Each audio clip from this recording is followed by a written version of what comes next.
Hello and welcome to some more Star Citizen with a summary of Around the Verse Pathfinding, looking at NPC movement, network service improvements, as well as updates to Lyria, the moon of ArcCorp, and the damage thruster effects on ships, all coming with Alpha 3.5.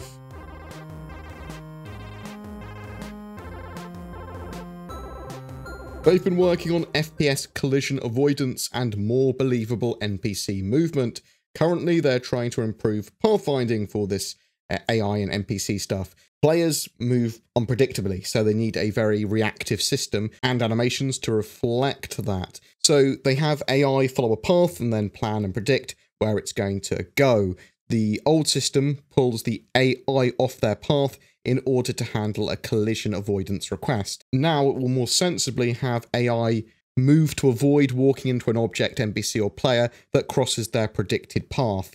The system works out the speed of actors that may intersect each other and moves them appropriately to avoid bumping into each other in a believable fashion. The system they use is called ORCA, Optimal Receivable Collision Avoidance. It also tries to work out optimal speeds for actors to avoid each other as well. For more complex behaviors and actions, it works as well, so they can have AI keeping a target in view and aiming at that as they strafe around an area or whatever they need to. They can have this collision avoidance system in with pretty much all the other behaviors. This can speed up an NPC walking and moving if necessary, changing its path in a sensible way, or having it at a pinch do a push out the way animation if something bumps into them. We should see AI moving better, staying in sync better, use the most appropriate animation for any given movement or action, as well as building sensible dynamic paths in pathfinding for these sort of NPCs walking around. They're not always going to be walking at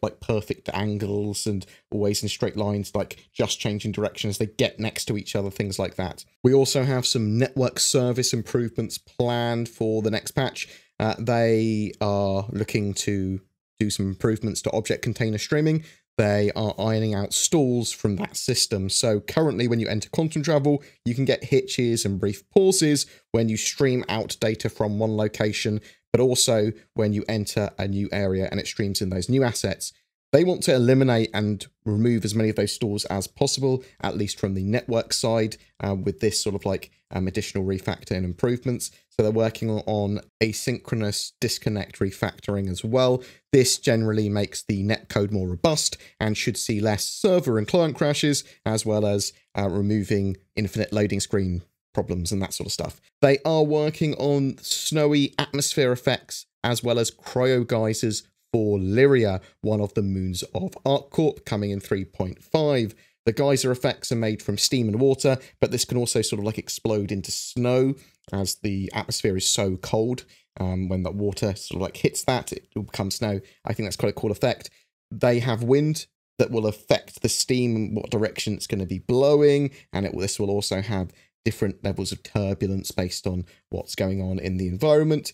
They have had some more updates to thruster and thruster damage effects. So they've kind of dialed in what they want now with these. The more damage your engines and thrusters have, the more obvious spark, smoke, and misfires will sort of be as effects. So at a glance, you can roughly see how damaged they are on another ship, or obviously feel them on your own ship. If you look behind and go, oh god, look at my thrusters, they are absolutely wrecked, then maybe you have time to bug out. But I think that effect is looking really fantastic. But tell me what you think in the comments below. I'm very much looking forward to going to Lyria. I want snow and wind. Give wind in planets, please. Every month we have a Star Citizen ship giveaway for February. It's for a Cutlass Black and Star Citizen game package. All you need to do is be subscribed to the channel and comment on any of my videos made during the month. If you don't have a gaming PC yet, or you are upgrading, instead consider Shadow Cloud Gaming. They allow you to leverage the powers of the internet to stream a high-spec Windows 10 environment to any other PC, Mac, or device like a smartphone or tablet. It is working really well in Star Citizen's 3.4 branch, and be sure to use the code BoredGamer if you do decide to check it out to get a discount. Links below.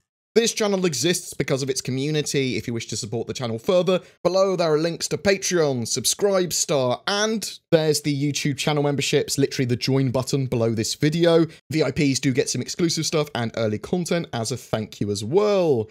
If you have any feedback, suggestions, or just want to say hi, please drop a comment below or poke me on discord.gg/BoredGamer. Thanks for watching, and I'll see you in the verse.